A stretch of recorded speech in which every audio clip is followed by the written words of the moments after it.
Bros, listen, we're going to talk about opening the third eye, and I know y'all wondering, what is more important than opening the third eye?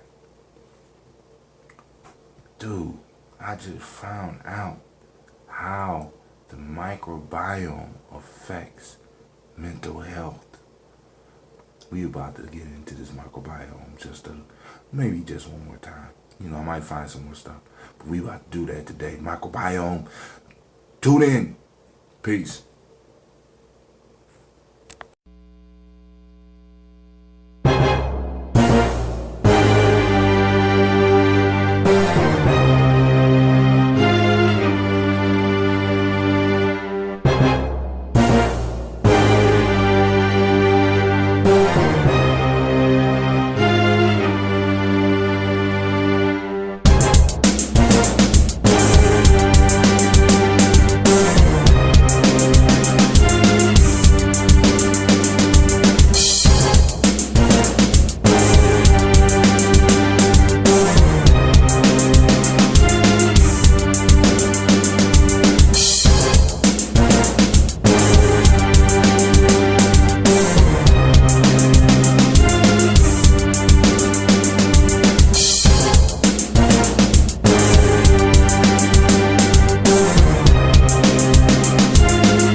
Alright, hey, so let's get started.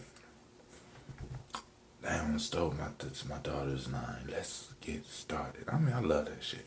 Alright, so I was going to do a session on opening the third eye, right?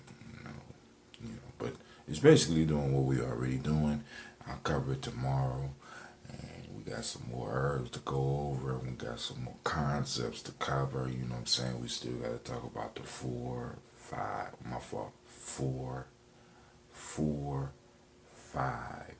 6, 7. You cover those. 4, 5, 6, 7, 2, 2, 4. Self-help. Gotta go a little bit more in depth than that. We still got a lot of building to do, fam. We gonna do it though. We gonna build it. We gonna complete it. We gonna lay the foundation out. Cause y'all know, if those that don't know, I'm starting my 21-day challenge today, and I'm doing it in the Vision Quest fashion. I'm doing it in the straight warrior fashion, right? We're gonna go this whole time. Start now, solid food, and we're moving through the next 21 days, right? Like this. This is the goal. That ain't the goal. I got a system in place. All I gotta do is keep to the system, right? And I already woke up. I already was dreaming that I had already was eating. You know what I'm saying? And this is, I'm kind of freaking out. You know what I'm saying? Because it's, I've done a fast like this before, but I was with a group. You know what I'm saying?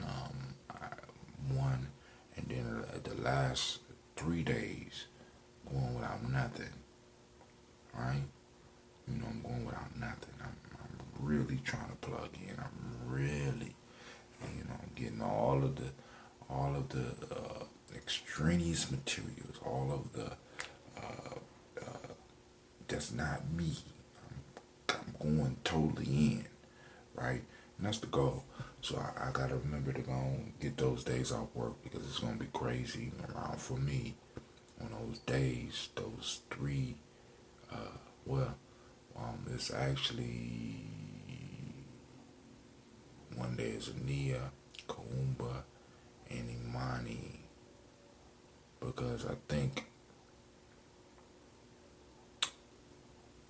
yeah, all right. So let's go and look at this. Microbiome, mental health in a modern environment. Now I need y'all to understand, right? Because like I said, it kind of was fucking with me when I was watching Impact Theory, and homeboy said, neuroscientists said that they could change a person's personality by dealing with the microbiome. And I know I've been on this for a minute, family, but I wanted to bring you an article. It's an article on ncbi.nim.nih.gov, microbiome and mental health in the modern environment. The Journal of Psychological Anthropology.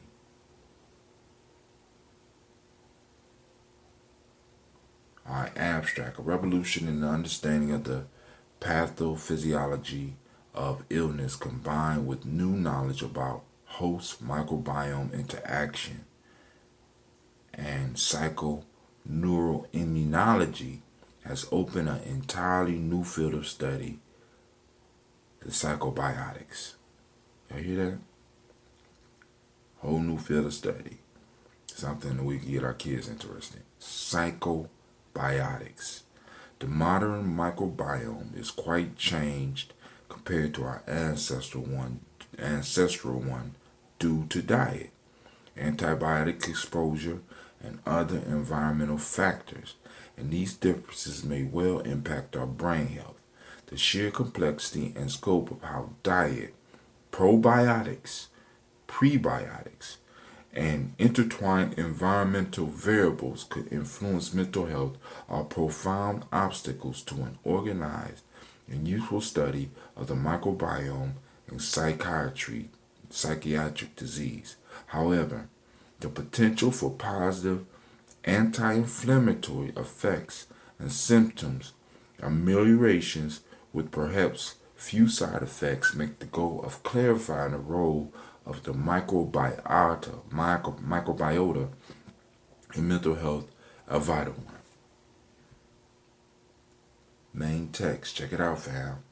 Mental health problems such as affective disorder, anxiety disorders, and psychotic disorders are not just diseases caused by psychological stressors added to genetic vulnerability, but rather full-body inflammatory conditions related to the immune state. In this light, the role of the microbiome, 100 trillion or so organisms that provide a barrier and profound effect on our immune regulatory functions, most notably in the large intestines, become immensely important. The state of our microbiome affects not only disease of the gut, but also autoimmune disease, obesity, and even how well the liver metabolizes alcohol. Did y'all? Hold on. Y'all didn't hear that. The state of our microbiome affects not only diseases of the gut, but also autoimmune disease, obesity, and even how well the liver metabolizes alcohol. While every person's microbiome is unique, generally healthy people share certain species, diversity, and abundance. It is clear that the microbiome of humans, of humans living in the developed world are far different from those of hunter-gatherers living more as our ancestors did. Are these observed differences in microbiota a surrogate marker for modern pressures exerted on humans? The available evidence would suggest that microbiota and mental health be viewed through the lens of physiological anthropology. In the context of evolutionary medicine, research have taken these findings to explore the impact of the microbiome on mental health. So, basically, that's a long way of saying they have figured out that by studying the microbiome, they can learn a little bit more about mental health. And not only more about mental health, see, because y'all got to understand the ultimate goal is control. So, now, because this is what they're going to start doing. They're going to start bottling up and and prescribing this, right? It might not look like this. They probably gonna have it down in a little capsule, and they gonna have certain healthy bacteria and yeast that you're supposed to ingest on a daily basis. When we could do that ourselves, right? This is research that's showing, right? This is research. She's pulling them from research. He or she is pulling from research that's showing that what we are on is where the future of medicine is going, right? So for us to really start, when we start popping pills, when we start taking herbs and shit, we need to make sure we understand how this shit affects us on a microbiota level. Not only that, we need to make sure that some of the herbs that we're taking are culturally appropriate, because they might not have the effect on us that we think that they're going to have, because we keep dealing with each other as if we all are the same. But we all come from different cultures, which goes deeper than just clothing. It goes into the food, and it goes into the microbiota that's in you and your DNA. The gut-brain connection hinges on how the microbiome influences the hypothalamic adrenal pituitary axis. Oh, I didn't know that. The gut-brain connection hinges on how the microbiome influences the hypothalamic adrenal pituitary axis. Now that's the third, pituitary. I think that's the third. It's the third. Pituitary. Then there's another one up here. Well, now give me a second to think about it. In a similar way to the psychological stress with pathogenic species of bacteria interacting with the immune and endocrine system to create an inflammatory cascade with an increase in sympathetic reactivity. All right, so let's go back. Let's look at that. So the gut-brain connection hinges on how the microbiome influences the hypothalamic, adrenal, and pituitary axis. So there's an axis between these three parts of the brain: hypothalamic, adrenal, pituitary, right? They work together in a similar way to psychological stress with pathogenic species of bacteria interacting with the immune and endocrine system to create an inflammatory cascade. So if you got unhealthy bacteria, it will interact with your immune and your endocrine system to create inflammatory, or to cause it to swell up. Inflammatory, when you hit something and it swells and shit, that's inflammatory. So that's where something in you is being irritated, which makes you sick, would cause an inflammatory cascade, which means that one part to swell up, which causes another part to swell up, which causes another part to swell up. And then it say with an increase in sympathetic reactivity. So all these parts will start working together and helping you become sick. These inflammatory species also have direct communication with the brain via self-produced neurotransmitter and the vagus nerve receptors in the gut, with mostly unknown significance. So, listen, family, listen. With pathogenic species of... Alright. The gut-brain connection hinges on a microbiome influences the hypothalamic, adrenal, and pituitary axis in a similar way to psychological stress, with pathogenic species of bacteria interacting with the immune and endocrine systems to create an inflammatory cascade with an increase in sympathetic reactivity. These the inflammatory species, these are species that causes inflammation inside of you. These are unfamiliar species to your body. These are unhealthy bacteria. These are unhealthy yeast. These are unhealthy viruses. These are unhealthy fungi that are in you, right? These inflammatory species also have direct communication with the brain via self-produced neurotransmitters. So These bacteria, these yeast, these invaders of your microbiota that you are allowing to come in and feeding have direct contact with your brain because they create neurotransmitters to help get you to do what they want you to do. Did y'all hear what the fuck I just said? You have been hijacked. It's a possibility you are being hijacked by bacteria. They pimping you out. Go get my goddamn Cheetos. They pimping you out. Go get my motherfucking Snickers. Snickers satisfied. They pimping you out.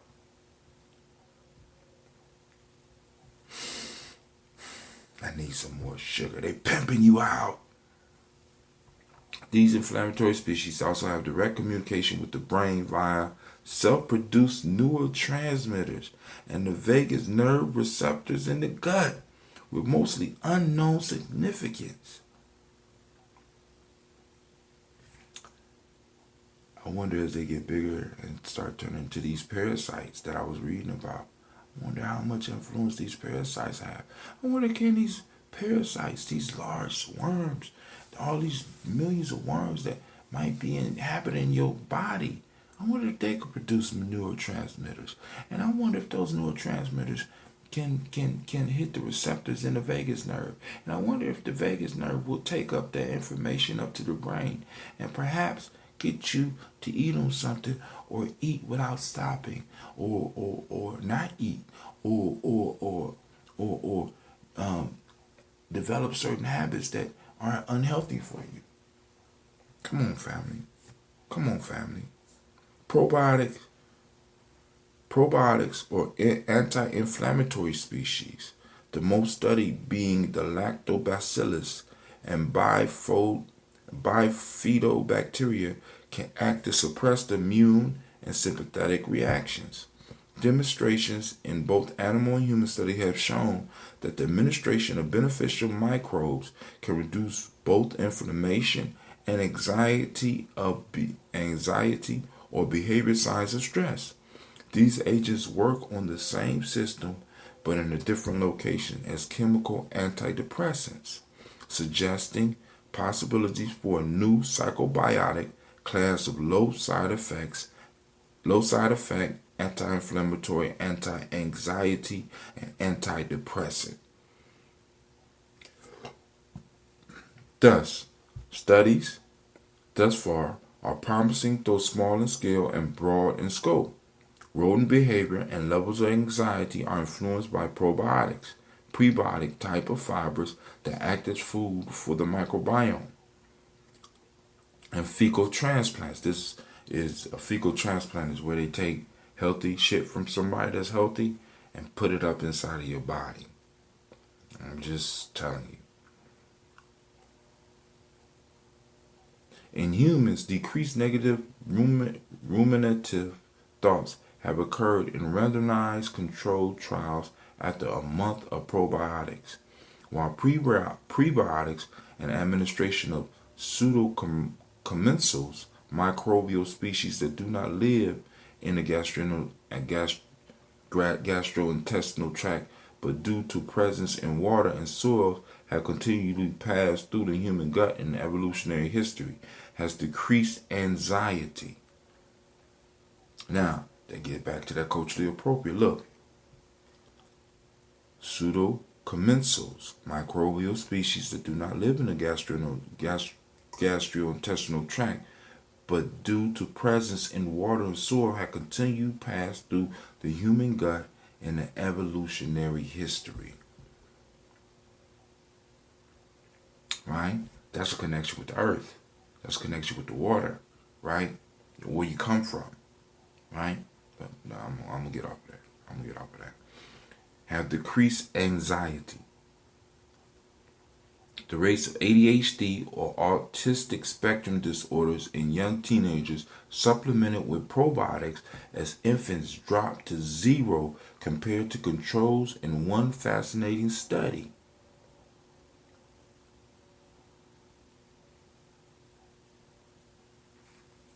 I skimmed this. The rates of ADHD or autistic spectrum disorder in young teenagers supplemented with probiotics as infants dropped to 0%. Now, I don't know how they did that, right? The rates of ADHD or autistic spectrum disorders in young teenagers supplemented with probiotics as infants dropped to 0% compared to controls in one fascinating study.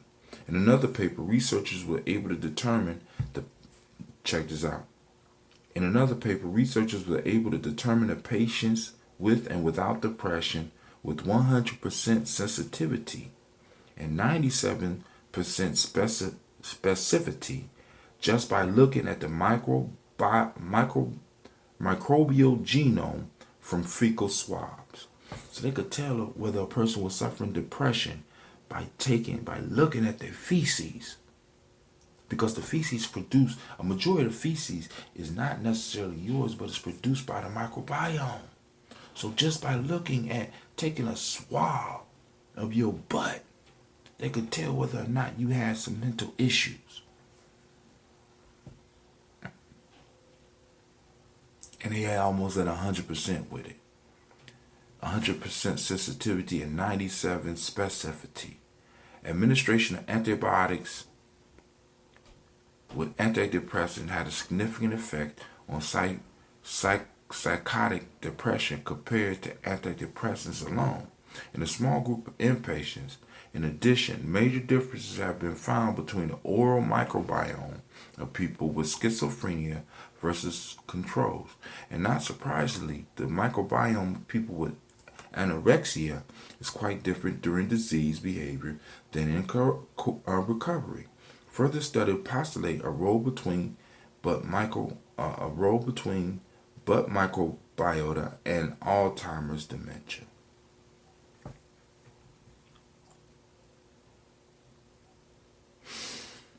Having established there are some fascinating links between the microbiome and mental health, the challenges to finding safe, actionable clinical data are profound. One obvious obstacle is the sheer diversity of diagnoses of mental illness, ameliorated somewhat by the goal of addressing underlying systematic inflammation with microbiome manipulation. That goal may not be as simple as it sounds, given that the microbiome is a changeable entity reacting to local stress, food, intake, sleep, and baseline conditions. One microbiome may be ideal for one person and not for another with a different diet or situation. One size fits all probiotics may not show us the best clinical effect. A more bespoke approach based on microbiome sequencing and filling gaps of known guardian species such as Bifidobacterium longum and Akkermansia muciniphila may be more effective. We need to also establish the benefits risk of low versus high dose probiotic supplementation and the utility of giving prebiotic fibers and probiotics together. Food intake is a massive confounder to any study of the microbiome. Numerous studies show more traditional whole foods are superior for mental health, while optimal levels of vitamins, minerals, and certain fatty acids are key for brain function. These traditional diets also tend to be higher in certain fibers and prebiotics whose benefits for microbiome could explain much of the effects of these diets on mental health. Clearly, we need to do more work and use the information from studies designed to more carefully discern the effects of diet, prebiotics, probiotics, and general health.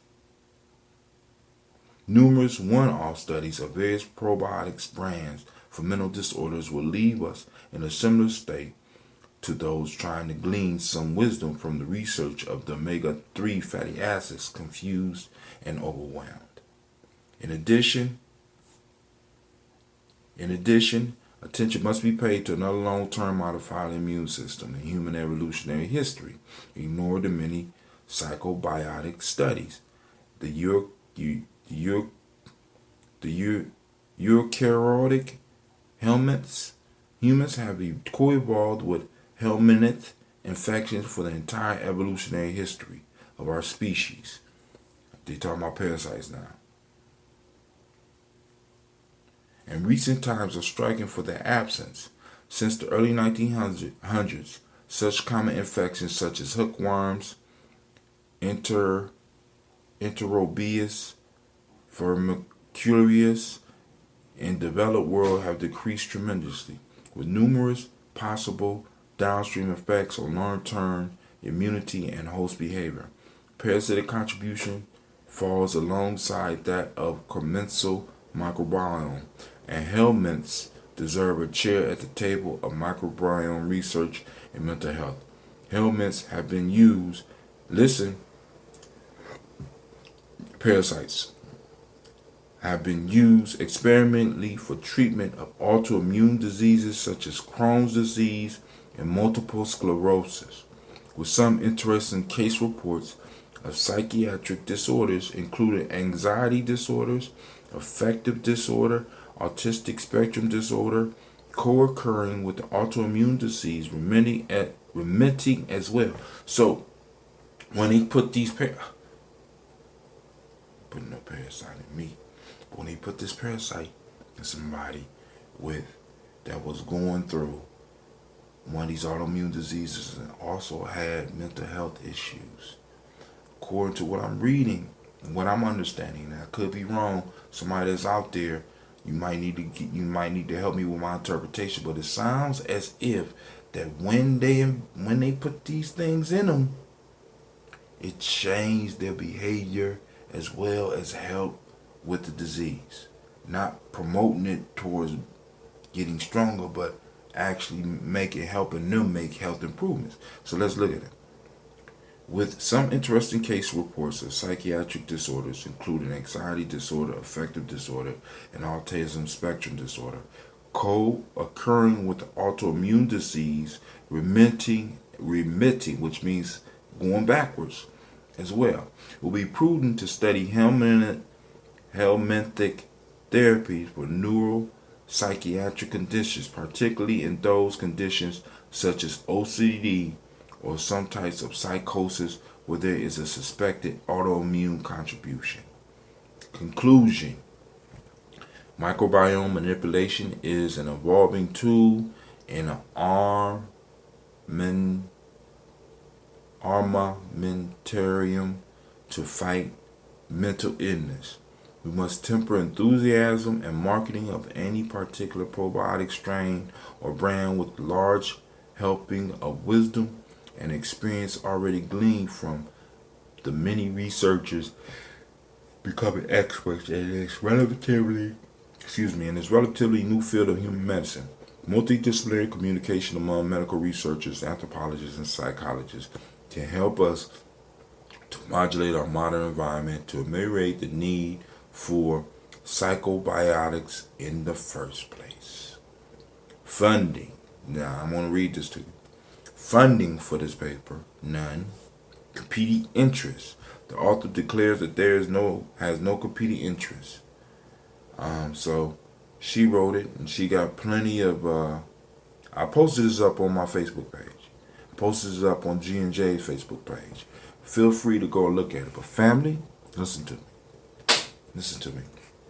Once again, we on to something big. Second, we have the wherewithal to take control of our microbiome. Family, you have 100 trillion cells that could work for you or against you, right? You need to get them working for you. Now, what can you do? What can I do, Brother Hatim? All right, now, probiotics. Now, they talking about prebiotics. You get that on spinach, you get that on leafy green vegetables and stuff like that. Fresh vegetables. You know what I'm saying? Those prebiotics that help your body, boom. You know what I'm saying? Those are prebiotics, right? And I'm gonna do some research on prebiotics and help you with that. But you ain't got to take them in the damn pill. You ain't got to take probiotics in the damn pill, right? Because I already introduced you to probiotics, right? We're gonna talk about prebiotics. You get this when you eating vegetables with roughage, greens and shit, right? Right? Now, probiotics.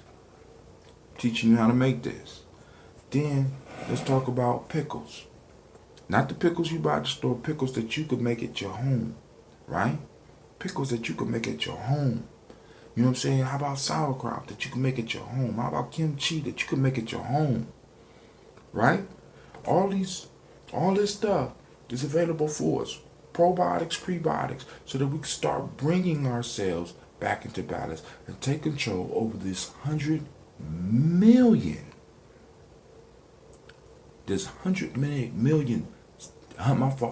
trillion celled army called your gut, which is also called your second brain. And by you not monitoring and protecting it, and by you not feeding it what it's supposed to eat, culturally inappropriate food that is unhealthy for it, you are destroying you and your army. This army will fight cancer. This army will fight depression. This army will fight Crohn's disease, all autoimmune diseases. This army, you could get it to work in your kids to fight ADHD. You could get it, according to some of the studies, you can get it to fight some of the, what is it, what is that called? You get it to fight, basically you get to fight almost all, I ain't gonna say even almost. Diabetes, you get it to fight. You get this army protecting you. Working, it's part of your immune, it's part, all of it is one. And then they all want to survive. All of them. So they'll work for you. So you might as well get them working for you. Get you some probiotics. Get your prebiotics in you. Get you some fasting. Remember, what's the four things we need? Huh? Air, that's right. Water, that's right. Water, proper water, right? Right? Not just air, but what? Proper breathing, right? Proper water, proper food. And food, when we say food, when to eat, when not to eat. That means fasting is in there too. And last but not least, movement. I did all mine this month. I found my camera feel that is running shit or something, and it's just gonna cut off on me, right? But yo, I'm just coming back on to say peace. Y'all have a great day. Have a great emoji. I'm out. Thank you for watching the video. I want you to subscribe. Click the bird right there, the fiery bird. And I also have a special video just for you, right there. And for those that want more information about Gye-Nyame Journey, go to our site. It should be right about there.